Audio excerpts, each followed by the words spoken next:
Hello guys, this is my first video और आज से मैं सोच रहा हूँ कि मॉक स्टार्ट करूँ। मैंने आपको कुछ दिन पहले शॉर्ट्स में डाला था कि मैं मॉक स्टार्ट करने वाला हूँ और मेरा सिलेबस कंप्लीट तो नहीं है, लेकिन एक कॉन्फिडेंस नहीं आ रहा है। मैं काम तो कर रहा हूँ, पढ़ तो रहा हूँ, लेकिन वो कहाँ चला जा रहा है, कहाँ नहीं जा रहा है, कुछ समझ में नहीं आ रहा है। सो उसके लिए मुझे लगता है कि मुझे मॉक देना चाहिए और मैं मैथमेटिक्स का मॉक स्टार्ट करने वाला हूँ। और मैथमेटिक्स के मॉक्स में मैं वीकली अल्टरनेट डेज में मैं सोच रहा हूँ मॉक लगाने के लिए। और ये मैं सीजीएल या फिर कहीं से भी एक लगाना है, लेकिन जरूर लगाना है। उसमें भी फुल मॉक टेस्ट नहीं, सेक्शनल लगाना है और प्रीवियस ईयर वेस्ट होगा जो उस मॉक को हम सोच रहे हैं लगाने के लिए अल्टरनेट डेज करके। सो गाइस, मेरा रीजनिंग काफी अच्छा है, मतलब रीजनिंग में मार्क्स आ जाते हैं, लेकिन मैथ्स में नहीं आते। मैंने रीजनिंग को सुधार लिया है। और जीके भी मतलब जीके में तो ऐसा है कि आप पढ़ते रहो, वो सुधारने वाला नहीं है। मतलब एसएससी कहीं से भी पूछ देता है जीके, तो आप लोग उस पर वर्क करते रहिए, क्या पता कब स्ट्राइक कर जाए एग्जाम में कौन सा क्वेश्चन और कौन सा आपका सही हो जाए। तो वैसे बस जीके का सीन चलते रहता है।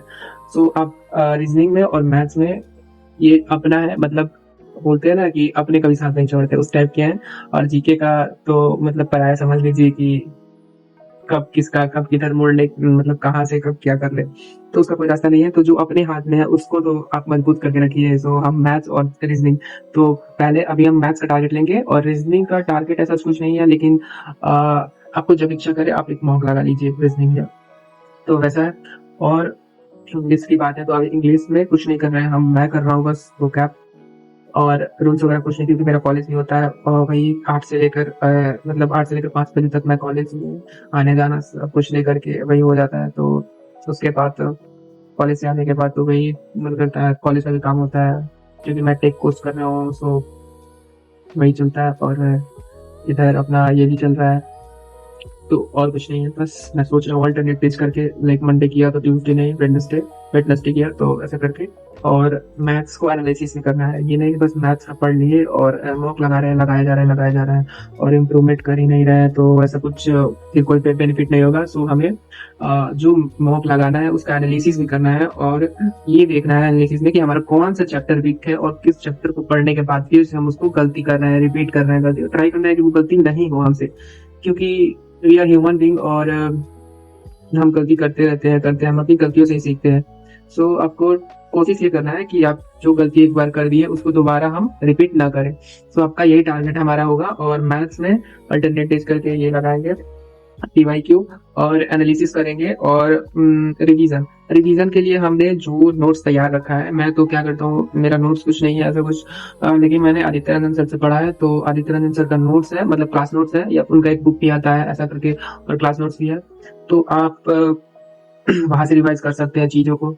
मैं क्या करता हूँ, मेरा रिवीजन करने का ये तरीका है कि मैं सबसे पहले तो उनका क्लास नोट्स पढ़ लिया, मतलब जिस क्लास नोट्स में उन्होंने अपना एक्सप्लेन किया है, सारा लिखा है, उस क्लास नोट्स को नहीं, उनका एक प्रैक्टिस सीट है, सेम जो क्लास में पढ़ाया है उसका एक पीडीएफ टाइप का बना करके दिए हैं।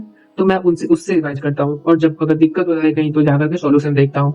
तो मेरा रिवीजन ऐसा होता है। आप ये नहीं, ऐसे आपको रिवीजन नहीं करना है कि आप स्लाइड खोल लिए हैं, उसमें सर लिखे हैं और क्वेश्चन साइड में लिखा है, अब आप देखे जा रहे हैं क्वेश्चन वैसे सॉल्व कर रहे हैं, उसके नीचे आंसर लिखा है, तो ऐसा कुछ नहीं होगा। वैसे आप सॉल्व मत कीजिए, उससे ज्यादा कुछ आपको बेनिफिट नहीं होगा। आपको करना होगा तो वही कीजिए, जैसे प्रैक्टिस सेट एक एक क्वेश्चन है उसको आप सॉल्व कीजिए। अगर वो नहीं हो रहा है तो फिर आप जाइए रेफर कीजिए जो सर जहाँ पे सॉल्यूशन दिए, तो वैसे कर सकते हैं। और मैं अभी रिवीजन के लिए वही कर रहा हूँ। और ये मॉक वाला चीज मैं अभी से, मैं रेगुलर नहीं देता था मॉक, मैं देता था लेकिन काफी डिमोटिवेट हो जाता था, ऐसे कि मतलब दे रहा हूँ और हार्डली 25 नंबर 30 नंबर आ रहे हैं, तो फिर कुछ बेनिफिट नहीं है।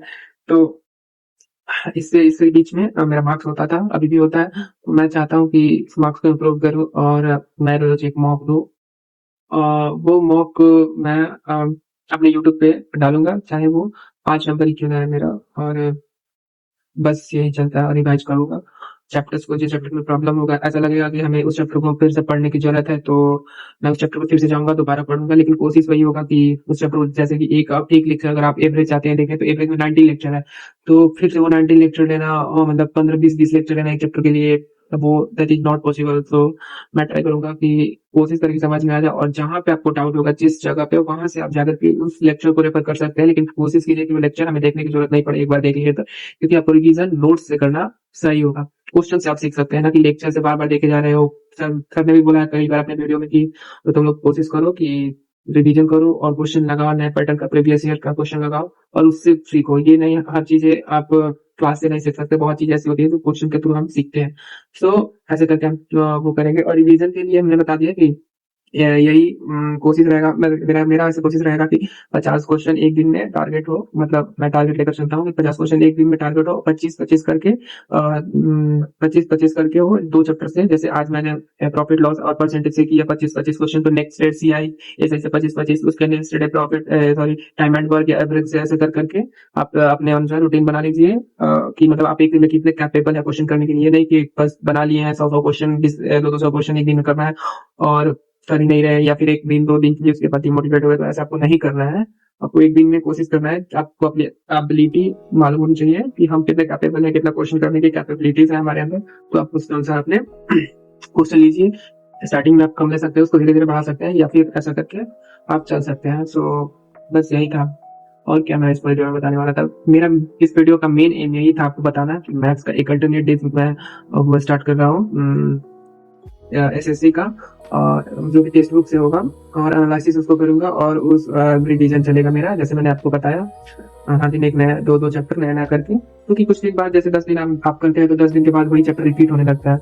तो ऐसे करके हम अपना रिवीजन करेंगे और बस यही चलेगा। सो बस आप भी हमारे साथ इस मॉक में जुड़ जाइए, जैसे कि हम एक आप अपने अनुसार मॉक ले सकते हैं या फिर मैं जो मॉक दे रहा हूँ वही दे सकते हैं, क्योंकि यूट्यूब पे तो भरे पड़े हैं। लाइक सबका मैं देखता हूँ स्कोर आ रहा है 100, लाइक 200 में से किसी का 164, 170, 180 ऐसे करके क्वेश्चन कर, मतलब मैथ्स में सब काफी अच्छे हैं, लेकिन हम पहले अपना देखेंगे और इम्प्रूव करेंगे वैसे करके। लाइक मेरा कोशिश यही रहेगा कि मैं अल्टरनेट डेज करके आपको वीडियो अपलोड करूँ। सो मिलते हैं नेक्स्ट वीडियो में। Thank you.